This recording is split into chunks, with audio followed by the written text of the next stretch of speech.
Today, closing arguments delivered in the Rittenhouse trial as Kenosha braces for impact. The Biden administration is crumbling just a little more every day, and we love to see it. And a Democrat hero announces his run for Texas governor. Oh, it's going to be a big one today, and it all starts right now.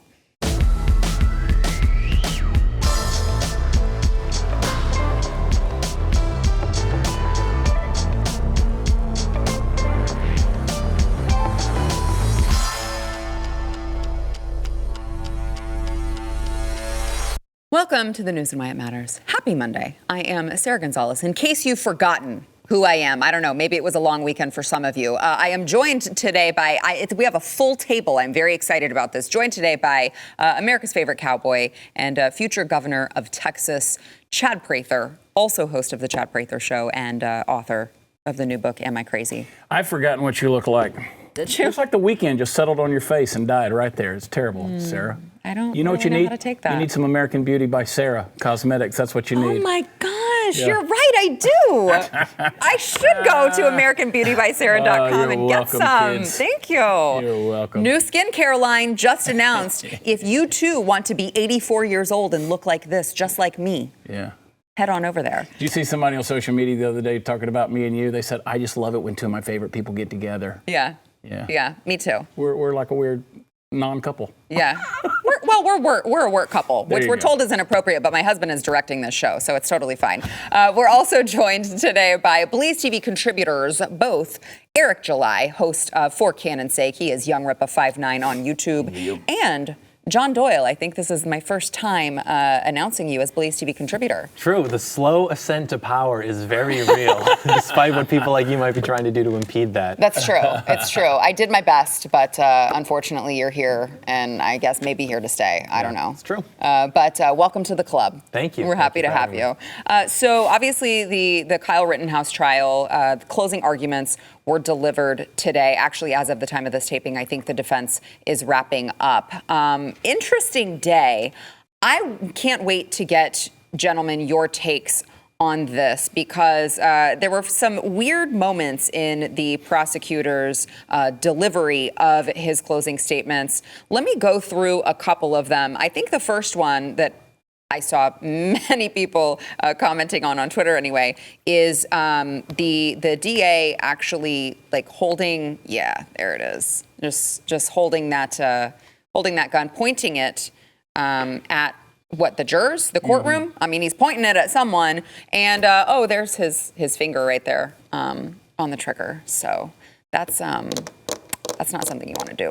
Guys, that's just not something you want to do. As it turns out, Kyle Rittenhouse has way better trigger discipline than the DA. But another moment that I want to get your take on, gentlemen, is the part of the prosecutor's statement where he was talking about, I mean, you heard from him, Kyle brought a gun. He obviously was looking for trouble. That was the line of thought that the prosecution came with. Well, he went out looking for trouble. He shouldn't have been there, which is interesting because I feel like you should probably give that same logic to the criminals who were there trying to burn the city down. But he said, well, look, you lose the right to self-defense when you are the one who brought the gun. Watch. They know you can't claim self-defense against an unarmed man like this. You lose the right to self-defense when you're the one who brought the gun, when you're the one creating the danger, when you're the one provoking other people. Interesting.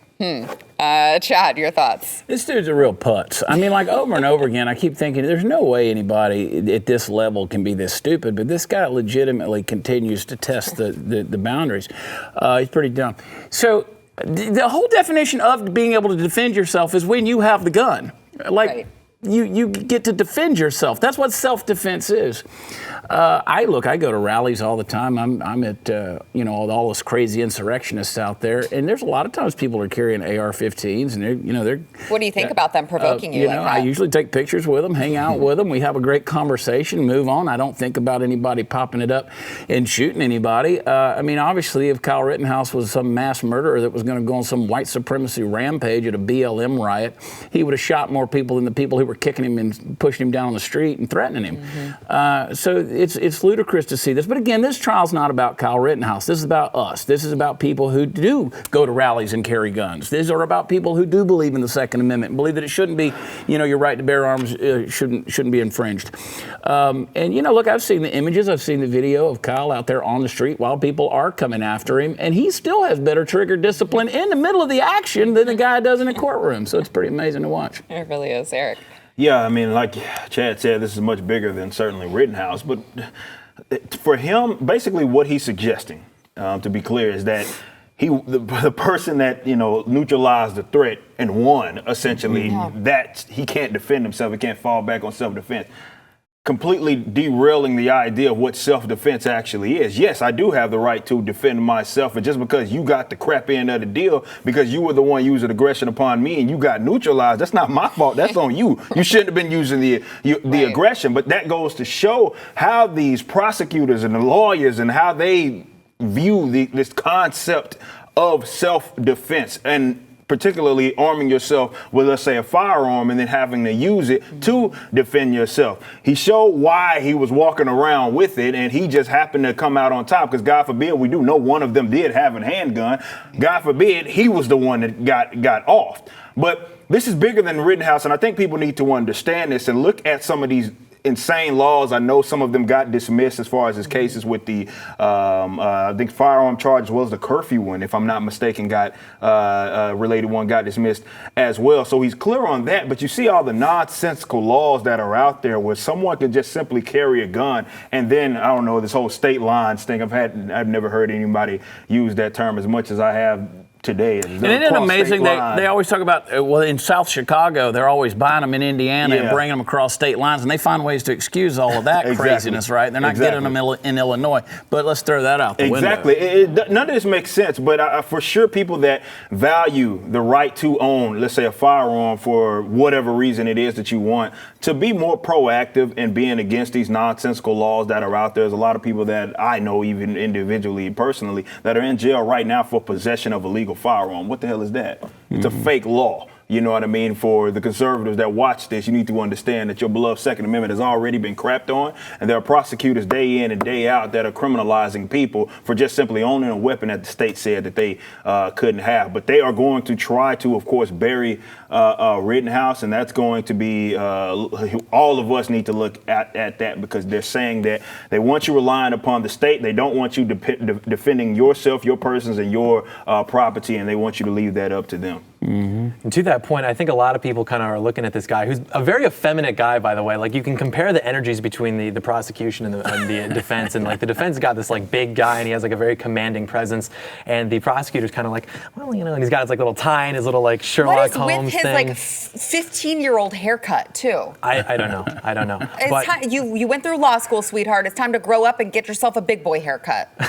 Maybe, but to Eric's point, people need to realize that it's not just like the prosecutor. Like, that is literally like the legal enforcement of the state going after Kyle. And what they're trying to do throughout the entire trial is basically play the footage and even, zoom in on like a frame and try and say these pixels mean what these things are.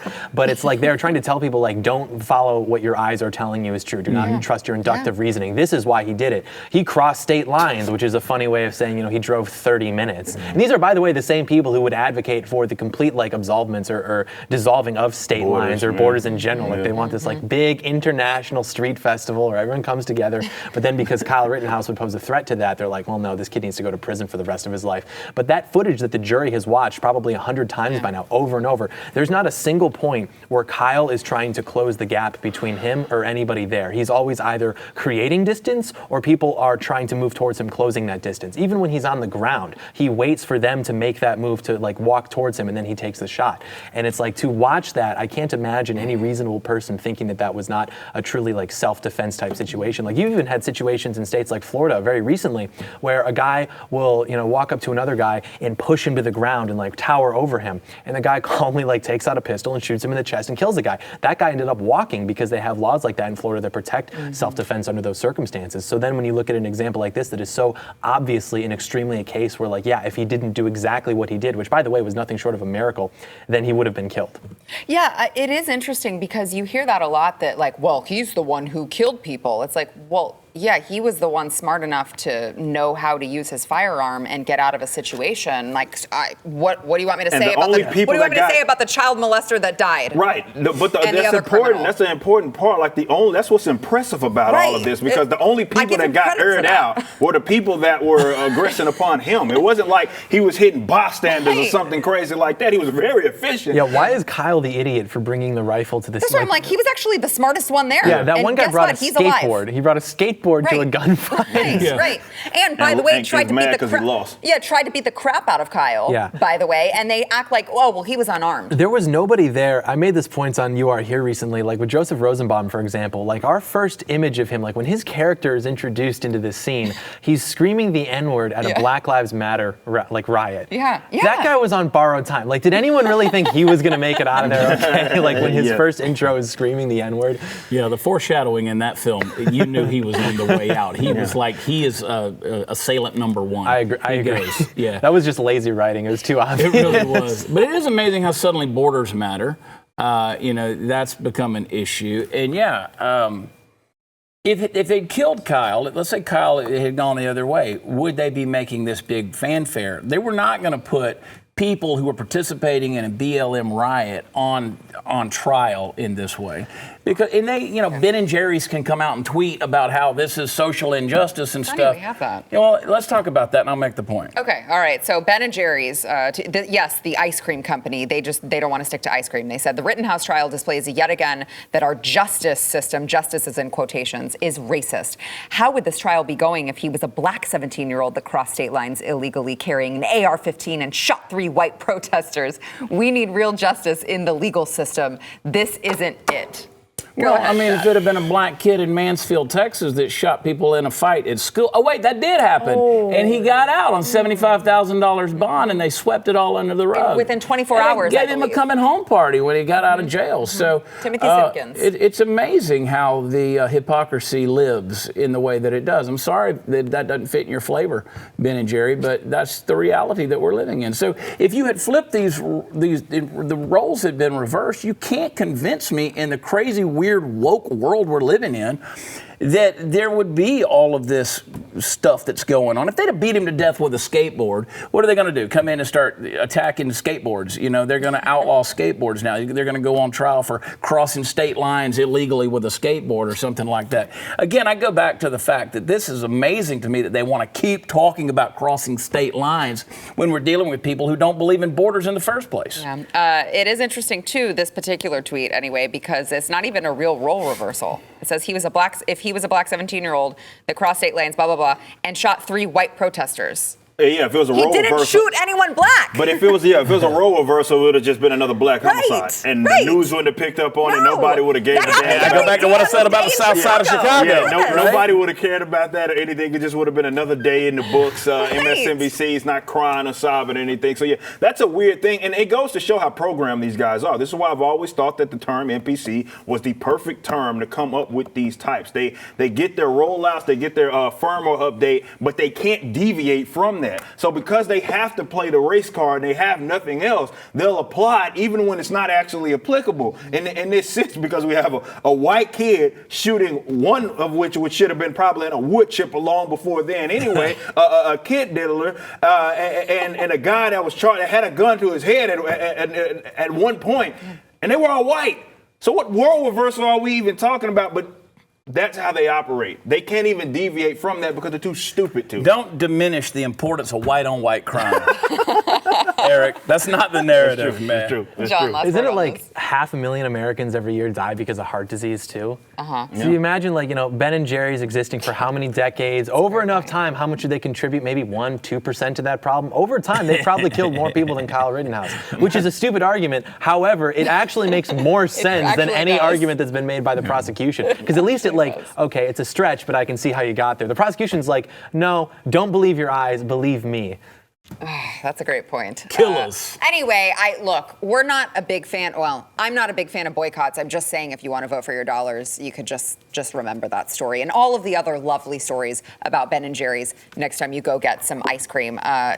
overpriced ice cream at that. All right, we've got more to come. First, we want to thank our sponsor, MD Hearing Aids. So sometimes, I don't know, maybe you have trouble hearing what everyone is saying around the dinner table, or maybe you just don't want to listen to your family. I don't know. But if it is a legitimate problem you have, you got to turn up the volume on the TV just so you can hear what is going on. If that sounds like you, if you always have your wife or your husband nagging you, hello, did you hear me? It might be time to check out MD Hearing Aid. It is an FDA-registered rechargeable hearing aid. It costs a fraction of what typical hearing aids cost. Let me tell you guys, I know from personal experience, my husband actually wears a hearing aid. The average price in America for a hearing aid is $2,400. He came home and told me how much the one was that he originally got from his doctor. And I was like, excuse me?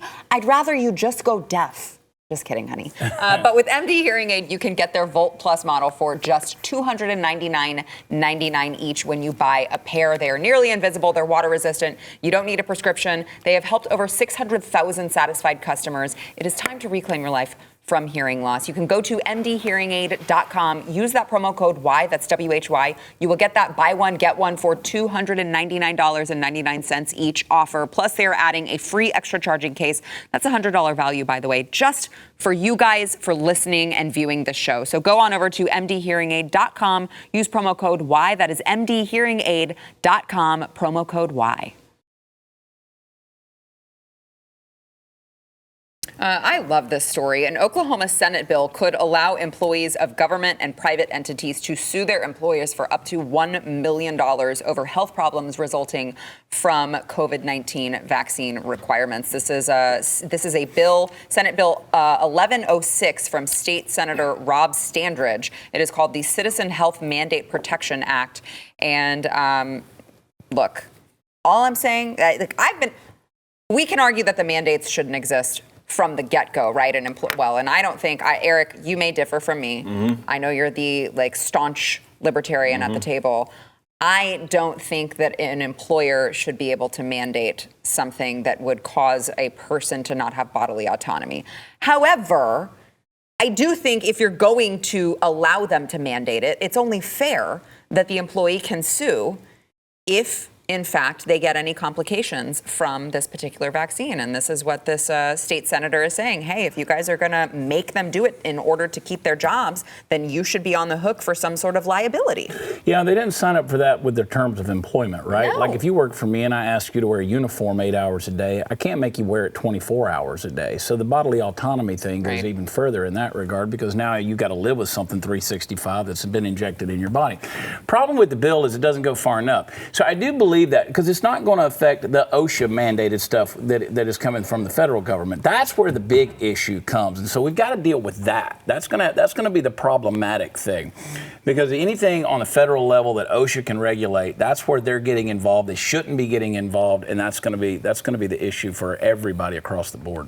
Yeah, Eric. Yeah, I mean, this is just yet another example of, government gets involved with itself, screws things up, and then people try to respond to that when obviously the problem was never to make it a damn problem in the first place. But here we are.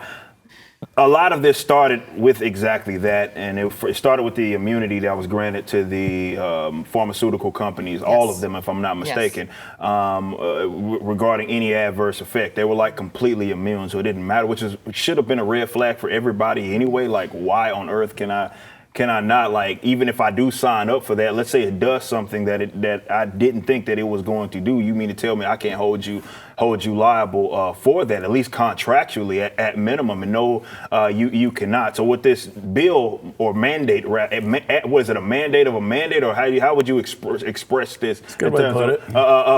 Mandating the anti-mandate of the mandate. I don't know how the hell you would actually describe what it actually is, but what it's trying to respond to is that immunity essentially being granted from everybody. But what you referred to regarding OSHA is the bigger deal, but even more so, it's why OSHA is saying that they're not going to keep tabs on those that do have adverse effects, and that goes against their own rule that they had, and they said we're taking an exception here because we don't want people to stray away from potentially getting it, so we don't want to scare them. And they admitted it. They just flat out said it, we're not going to compile the data because we don't want to scare you. And nobody looks at that and says, well, that's kind of weird. You know what I mean? Like this organization or institution is going to do that. But that's all this crap is. No, does it go far enough? Probably not. But that again would cause people to have to go to the root of the problem, which good luck trying to get people to view that. Yeah. I had this debate recently on Elijah's podcast with Austin Peterson, who was a former presidential candidate under the Libertarian ticket, and he asked me if I was in favor of, having a mandate that says that employers can't mandate vaccines, and I said yes, because as we know, I'm okay with using state power if it's in alignment with my worldview. Yes, we know that. And he brought up the example of, well, what about the gay bakery or something like, or would you have like a Christian baker, be forced by the state to like bake a gay wedding cake? And I said no. And I think the difference is, and why that makes sense is, like, if you own a bakery and the state comes in and says you have to use your resources and your time to actually create something that is against like what you want to do or your religion, that's one thing. But me being vaccinated or not being vaccinated doesn't actually affect like the day-to-day operations of the business. Like, it doesn't mean I'm less productive, more productive, or whatever. It doesn't even exist. To which he countered with, oh, well, if you have a disease, that could spread to other people. And then I was like, well, you're presupposing that it's an actual thing. And then he kind of swallowed his tongue there because he had lost the debate. But that's kind of how I feel about it. I think that you should not have to, and it's one thing if it's like an actual thing, like these diseases that are coming back as our borders are opened up, like whether it's like, polio or like all these weird things, that's one thing. But like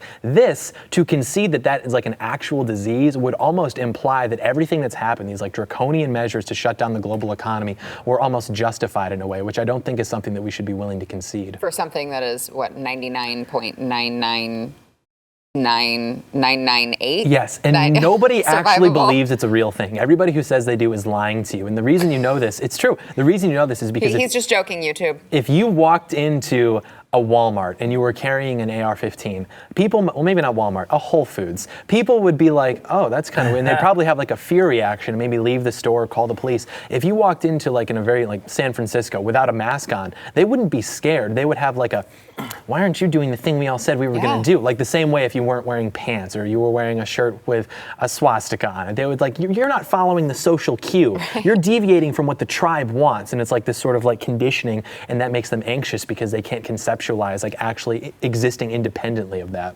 It's also, again, I feel like a broken record at this point, but it also completely blows a hole in their argument when you have their own CDC director saying vaccinated people can still spread the freaking virus. Yeah. Then how am I the public health risk if everyone can spread it regardless of vaccination status? Yeah, and the dude that came out who's worked with Fauci for years, who's one of the heads of the NIH, who said last week, he's like, this mandate thing is an extreme bad idea. You shouldn't be doing it. And you're right, John, on that. I mean, people don't believe what they say they believe. They don't. It's like an atheist using words like good and moral and feelings. You're using the terms of my theistic worldview right now. So you're philosophically violating yourself just based on your actions, just like when you were called a bioterrorist, an unvaccinated bioterrorist. That guy doesn't believe that. Why you wouldn't be sitting on the stage? He was sitting on the stage with no freaking mask on while saying that I was a bioterrorist leaning threat. Toward you. Right. Those panels were so much fun. I mean, so you don't believe that. I mean, that's not what you truly believe at all. Like I said, the problem here is, and it always comes back to, government. What I'm not going to pretend, I don't care libertarian or not, what I'm not going to pretend is like this issue in itself has not been exacerbated or rather amplified by way of the state. It's the same thing that we talked about regarding racism in like, this is funny. This is actually Jim Crow 2.0, by the way. But going back to Jim Crow, everybody talks about that as if it was just the government had absolutely nothing to do with it, when the term Jim Crow law actually implies exactly that. So it's the same thing. So if we can't talk about mandates or being anti-mandate or pro-mandate without acting or operating under the truth. And the truth is that the government has amplified the idea of what a mandate actually is. Now, of course, I'm the consistent libertarian here. I don't give a damn if the business wants to mandate that you have to hold a handstand for 15 seconds before you can actually shop there. That's their right. That's their private property right. And anybody that disagrees with that is saying, and you're taking an antithetical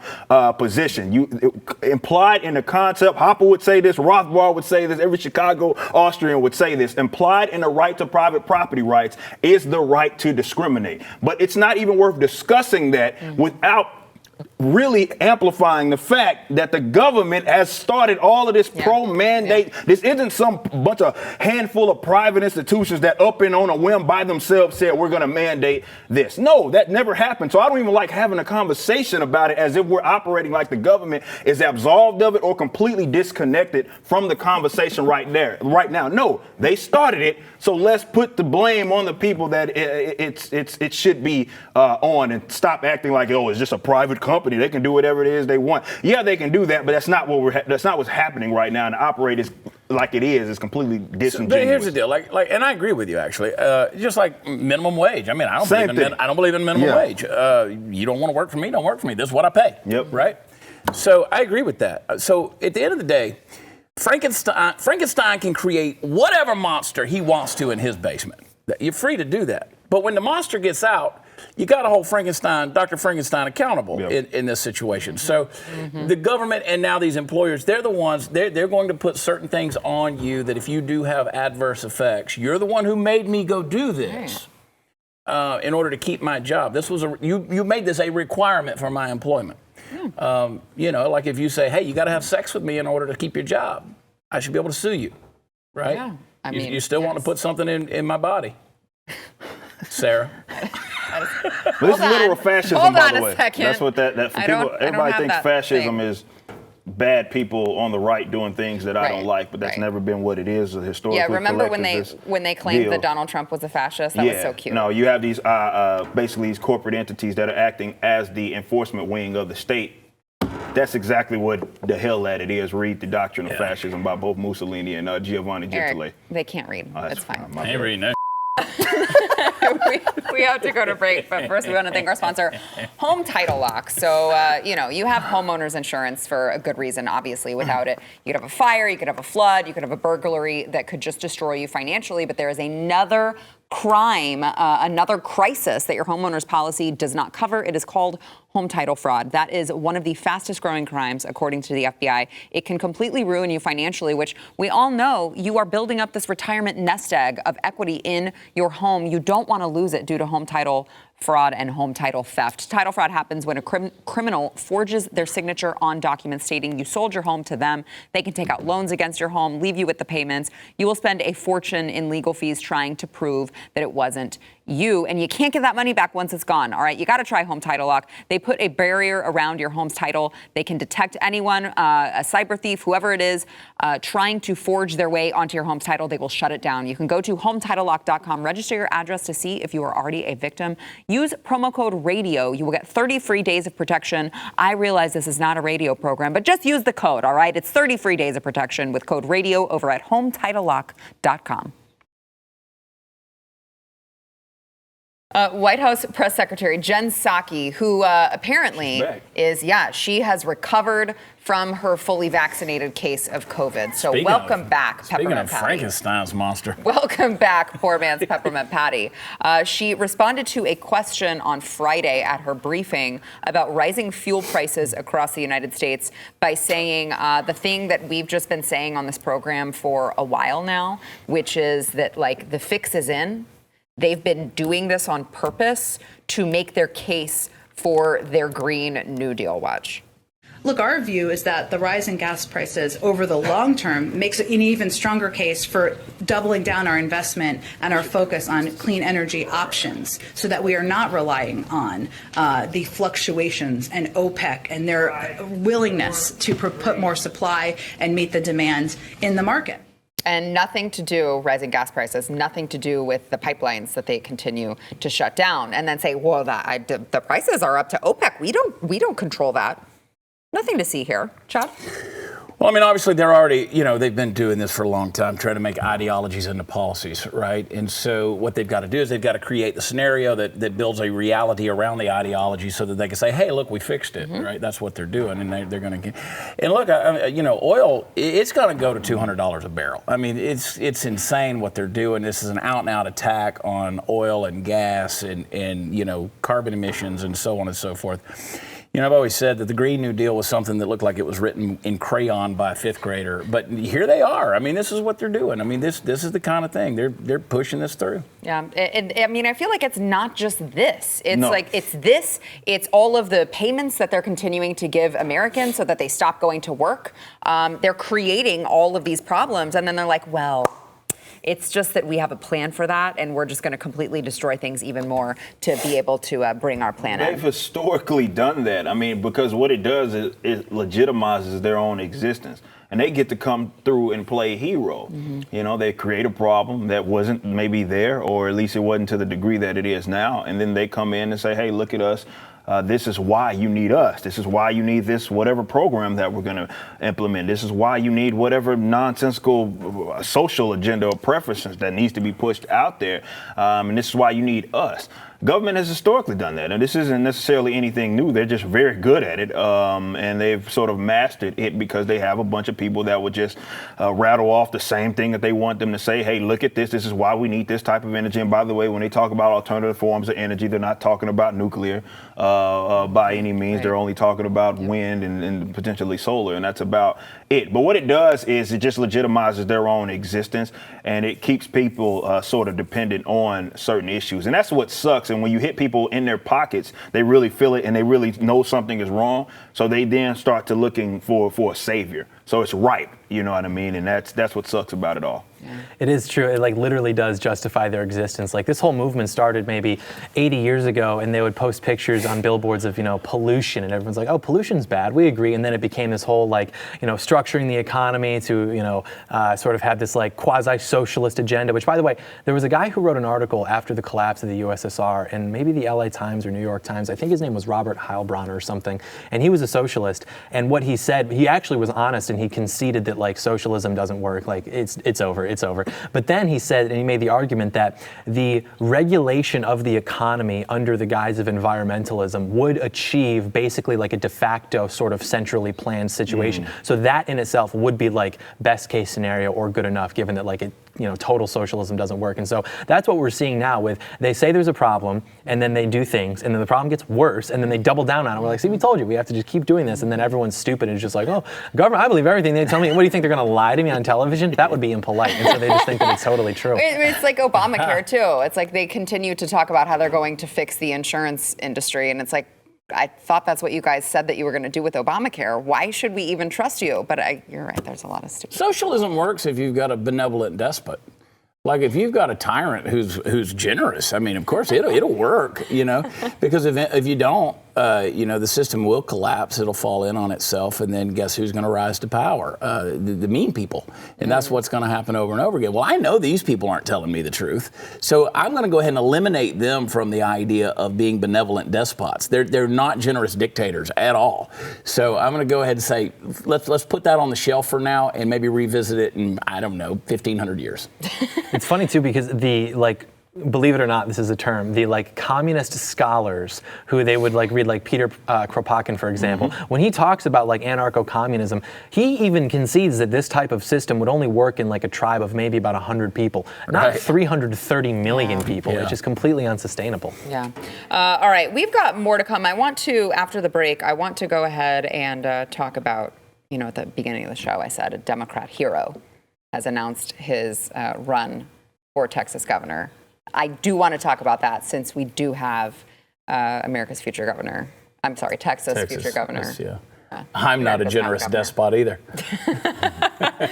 Chad Prather here. All right, but first we want to thank our sponsor, Raycon. So by now, I'm sure you've been getting all of that stuff in the mail, the gift guides for Christmas, gifts for moms, gifts for guys, gifts for your neighbor's cousin's dog, whoever it is. You could study all of those gift guides and shop at 10 different places, or you could start your shopping at Raycon. Get a gift that everyone can use. These are Raycon wireless earbuds. They will give you amazing audio quality wherever you go, whether you're listening to music during a workout, whether you're listening to this podcast, because you can't miss this show.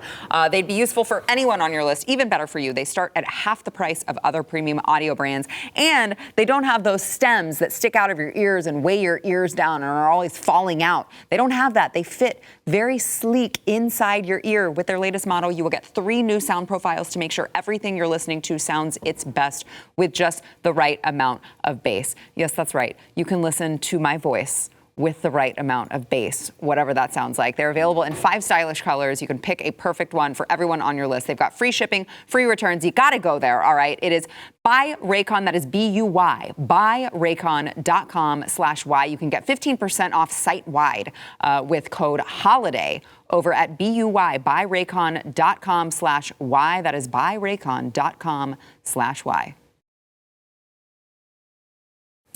Former Democratic presidential candidate and U.S. Senate candidate, let's not forget all of his failures, Beto O'Rourke, Robert Francis O'Rourke, good friend of the program, has officially launched a run for Texas governor today. He announces that he intends to, quote, serve all of the people of Texas. He said, I'm running for governor. This is a tweet by him. I'm running for governor. Together we can push past the small and divisive politics that we see in Texas today and get back to the big, bold vision that used to define Texas, a Texas big enough for all of us. I'm wondering if in that big, bold vision that used to define Texas, he is including, Chad, his vision to take all of our guns away, which he actually said he wanted to do. He did say that, and he wants an open border policy. He wants more and more mandates. He wants government overreach. He wants more spending, bigger spending. I mean, here's a guy who's willing to spend $100 million to get a job that's going to pay him $153,000 a year, and it's all going to be money from California. Silicon Valley, Hollywood. They're going to do it's all going to be out-of-state money because, trust me, nobody in the state of Texas legitimately wants Robert Francis O'Rourke to be the governor. Politico came out with a tweet this morning when they announced it. They said the race represents a comeback bid for Beto O'Rourke, who became a Democratic sensation during a failed Senate run in 2018, but whose 2020 presidential primary campaign fell flat. So what's he coming back to? Flat failure?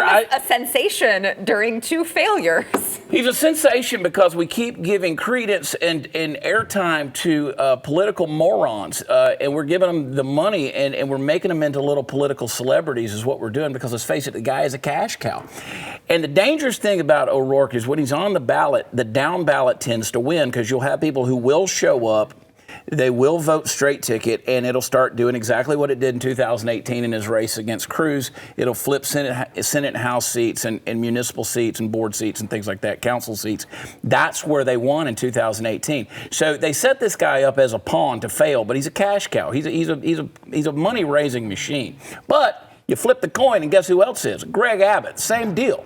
The guys are great at raising a lot of money. They're absolutely horrendous at actually getting anything they promised done. Yeah. Beto O'Rourke's not for everybody. Give me a break. Hell yeah, I'm for everyone. Hell yeah, I'm coming for your guns, Eric. It's Beto O'Rourke, I'm gonna ride on a skateboard in a Whataburger because I'm cool. Forgot about that. I'm the cool dad who likes to say bad words on TV. I forgot he did that skateboard thing. That was so bad. Holy crap. Everything. Yeah, he's a cringy, just all around, Awful. just cringy dude. But yeah, you have to pay attention to him, much like you have to pay attention to AOC. Both of them are very stupid people, but stupid people are very dangerous people. Yes. Particularly what they can, represent. And like you said, like what happens is these people get enthusiastic about these freaking weirdos. And a lot of that is coming from out-of-state folk, the Hollywood elites and all of them. They'll back him. He'll make all of this money, which is the weird thing about politics is just that it's basically pissing away, for lack of better terms, a bunch of money that does nothing for the most part. If people think about that, if people, these communistic, socialistic guys pooled all their resources for the amount of fundraising that they all do for these damn failed campaigns, the amount of little communes that they could have exist for maybe 30 minutes at a time would be really, really high. They could build Chaz's and chops everywhere. Yeah, I mean, it wouldn't be around for that long, but they'd get somewhere, I like to think. But yeah, Beto O'Rourke is someone that you have to pay attention to just because of how stupid he is, and stupid people are dangerous. Don't make the mistake the way we made with AOC. I think we should mock and shame them and make fun of them every chance we get. I'm going to steal that. Stupid people are dangerous. I like that. Mm-hmm. That's my quote now. All right. Thanks, Sarah. He's hijacked it. You can share it, John. The white man yet again profiting from You know what? I'm here to take. I don't know what he thinks he's alluding to with this, bold vision that used to define Texas. I've only lived here for about 8 months, but my understanding of the ethos of Texas was basically, let's see how right-wing we can make a single state and just be totally extravagant enforcement, and everybody loves that about Texas. Absolutely. Like, Texas has literally been the butt end of every joke, like, oh, what are these people from Texas? Like anything that's like, this kind of like extravagant, We ride superfluous, horses like to school. Yeah, exactly. And so he doesn't fit into that, especially that this is the guy who was selling stickers with his little quote that, hell yes, we're going to take your AR-15s. Who? The Texan police? Unlikely. Beto? Even more unlikely. It's just not going to happen. That dude can't find his wife's no-no square, much less my AR-15. Well, there There is something actually to be said about like the Texan spirit, which I had always heard about, and I was like, yeah, whatever, get over yourself. Then I got down here. You know it now, don't Well, I you? got down here and I was driving, and I took a video of this. I was driving on the 114 on the way here, actually, behind a cop, and I was going like 110 miles an hour. And he's gaining, he's going like 120, and everyone around me, and I was like, the speed limit just doesn't exist. Like, they're like, you're going to go 65, and everyone in Texas is like, no. They just go. But for more information, I do encourage people, go to Beto22.com. Yes. Beto22.com. Very informative. I encourage everybody to do that. I think they should donate there as well. They should definitely donate there. Beto Beto22, not 2022, Beto22.com. And when you're there, go to the events page and check out Amarillo Thursday night. Oh, is he there? Yeah, it's somebody. Someone's there. Somebody's giving a speech. Someone's there. All right, I do want to share with you a quote where, we're talking about Beto, something like what he wants to do for the state. He did give us this little tidbit. He said, I want to serve the state and try to bring people of Texas together. He said that Greg Abbott has promoted divisiveness, and he said, you see it in the things he wants to focus on right now, like which girls can play which sports in middle school or what history teachers in public schools can teach. So basically, Beto O'Rourke is running on the platforms of making sure that we can allow transgender girls, which are boys, in girls' dressing rooms and locker rooms, and also making sure that schools can teach CRT. Something tells me that's just not going to fly in Texas. Working well in Virginia. Again. Yeah, right. They're doubling down on the bad policies that they lose on. And they're like, no, you know what we need to do actually is not course correct, but just do that thing, but do it more. So let's pander. And with the worst person. Let's pander to that 0.02% of the state that's out there that we keep giving the grease to the squeaky wheel. Let's make sure we focus on that voting block. Right. But by and large, no, that's not what Texas wants. Look, I get it. You got some blueberries in the chili, right? You got Dallas, you got El Paso, you got San Antonio, Houston, Austin, Houston, and nominally Fort Worth, right?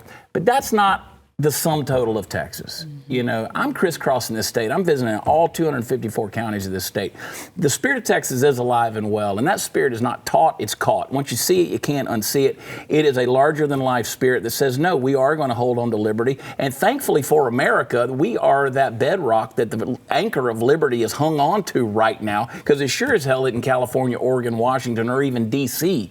It's Texas. And Texas is the last bastion of freedom. A guy like that doesn't give you freedom. He doesn't. Yeah. He's going to lock it down, and it's going to be horrible. Literally said he wanted to take it away. All right, we got to take a break. We'll be back. I, for one, can't wait to see his trifecta of failures. All right, don't forget to go to wherever you get your audio podcasts. It's very, very easy. You search for the news and why it matters. Then you hit that subscribe button, rate it, review it. You may see your review read live on air, like the one today from Volunteer Dad, who says, one of my favorite daily addictions, 5 stars. Love this podcast, the host, and all of the guests. Always informative and loaded with respectable and objective perspectives. Thanks. That's very kind of you. Also, don't forget, I don't know if you guys have seen, but I almost wore this. But I was actually, it was too cold. You guys will well, you're men, so you might not understand this because, as we know, air conditioning is sexist. But I was actually, once I had the sweater on, I was too cold to actually remove it and put this sweatshirt on in place of it. But we do have our Let's Go Brandon Christmas sweatshirts available at shop.blazemedia.com. You can get 20% off now if you use promo code NEWS20. I'm just saying, like, how could you not? You've got to be going to a Christmas party. Especially, well, I don't know. Are people still not doing Christmas parties? I am. I'm having a big one. I'm still waiting for my invitation. We're not social. I haven't figured it out yet. We're not going to social distance or anything. It's going to be great. Everyone's just going to be licking each other all night? Yeah. Yeah. Sounds like a good idea. Yeah. But anyway, you got to have these just in time for Christmas. Look, maybe you can get it for someone, but also maybe you can just piss off a liberal relative. Yes. Not that any of us have ever done that, but just make sure you go to shop.blazemedia.com, load up on everything for Christmas, Hanukkah, Kwanzaa, whatever. Make sure to use promo code NEWS20. Hell yes, I'm coming.